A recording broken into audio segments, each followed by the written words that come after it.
Hello, 2322. This is my lecture on the Miller's Tale. Somewhere down on your sheet, the Miller's Tale is described as a fableau, which is a bawdy comic tale with a trick or a twist. I like this a lot. Students over the years, students through the centuries, not even my students, love this story, the Miller's Tale. It might be the most popular of all the Canterbury Tales. Brass tacks, it's kind of like a one big long fart joke. And I think that's why young people, the lower caste, have loved this story for 600 years. Because the way the tales are set up, the knight went before the miller. The knight told a story about nobility, chivalry, doing service to God. But ultimately, the knight is a rich guy. The miller comes next, and he's kind of a lower caste. So he ultimately wants to make fun of courtly love, chivalry. He wants to do the exact opposite.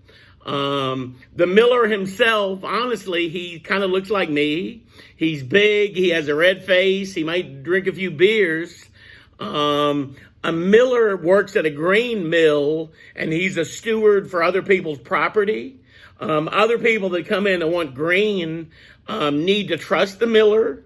And in the narrator, which is kind of sort of Chaucer, when he introduces the miller, he says the miller has a golden thumb, meaning he puts his thumb on the scale. He cheats people.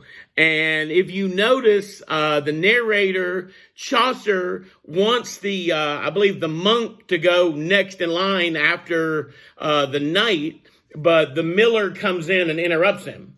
So the miller is kind of bawdy, low class. He's funny, and truth be told, his tale might be the most famous. It's debatable whether his tale is the best of the 24. He does a really good job telling the story. It's dirty, it's funny, and people have loved it, all sorts of audiences through the years. But if we're talking about the plot, ultimately the miller wants to make fun of carpenters too. It's one of his rivals. So this tale is designed not only to make fun of the knight, the nobleman that told the story before, it's also supposed to make fun of carpenters kind of being dim-witted and their wives cheating on them. So the story sets up, I wrote John is dim-witted carpenter. He's rich and he's jealous of his young wife, Allison. So maybe picture John as 50 or 60, and his wife is 18 and really beautiful. And when the miller tells the story, he's kind of naughty in his description of her being 18 and beautiful. Nicholas is a poor astronomy student at Oxford. He loves Allison. She likes him because she's young. You could debate her morals too. If you say you're going to get married, even though you're 18 and your husband's 50, you're supposed to stay true to him, but she doesn't. So Nicholas flirts with her. She flirts back, ultimately because they're both young and horny, and they arrange to meet, and they have an affair. And by 1400 standards, the miller tells the tale. It's pretty bawdy, it's pretty sexy in his descriptions. I know it's Middle English, but you dig in, you might find something naughty. There's also a fourth character named Absalom. My note says young parish priest. He's foppish and vain. He's a pretty boy who loves Allison. He buys her gifts, sucks up to her. So they decide to play, Nicholas decides to play a joke on both John and Absalom. He tells John that the flood from the Bible is coming again, and John starts preparing for the flood, building stuff. And then Allison tells Absalom to come visit her late at night, and she'll give him a kiss or whatever. Absalom comes, calls for her. Allison sticks her butt out the window, and Absalom kisses her arse. That's how Irish people say it. If you said that in class sometime, your teacher would probably let you get away with it. It's like a funny way of saying the other word. But she sticks her butt out the window, and he kisses it. And they laugh, and it's a dirty joke.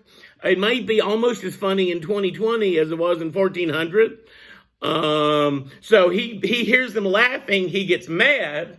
He goes back to his shop and gets a hot poker, comes back like an hour later, calls out. Nicholas, being cocky, sticks his butt out the window, thinking that Absalom's going to kiss it, but instead he takes the hot poker and puts it up to his arse. And they scream. They call for John the carpenter, who's sleeping in the shed, preparing for the flood. He's trying to get some water, but he falls and breaks his arm. So at the end, none of the characters are really seen in a good light. John is kind of dim-witted. His wife cuckolded him, slept with another man, and he breaks his arm. Absalom is embarrassed because he kissed Allison's butt, and they laughed at him. And then Nicholas has a hot poker stuck to his butt. So, and then Allison is in the middle of all of it. She's not really a good character either. If I look at my notes, ultimately, one major theme, if you're looking for themes, an old man shouldn't marry a young woman because he probably can't keep up with her. He's probably going to be jealous. It's not a good match. Another theme, if you know your Bible, again, my dissertation was on wrestling and boxing, so you might know the Bible better than I do. But if you go back and scan the Knight's Tale, there's some religion in there. There's suffering in the world. There's pain. But if you put your head down and do good work, you're rewarded. You'll be rewarded in heaven. Human suffering is just part of life.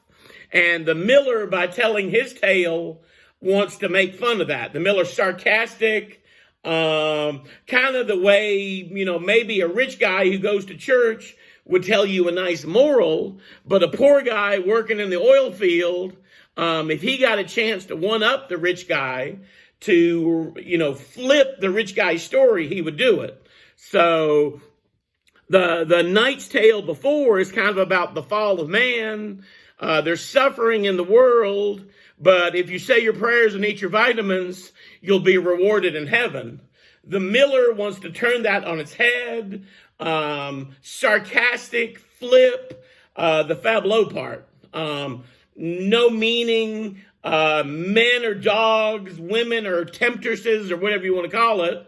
Ultimately, none of these characters are really likable. We look at them from afar, objectively, and laugh at them, make fun of the fart jokes or the butt kissing, but ultimately, none of these characters should be role models for us. And I put some important scenes. There's references to other medieval themes, but I think the main thing you should remember is Fableau, whatever the mainstream moral is, turn it on its head, flip it over, make fun of it. And to tell you the truth, it's a funny story. When I read this, when I was in high school, when I was 15 or 16, we all laughed at the fart joke. It was fun. It was kind of goofy. Maybe in English class, if you're used to deep morals and the meaning of life, sometimes it's just more fun to laugh at a fart joke. Okay, bye.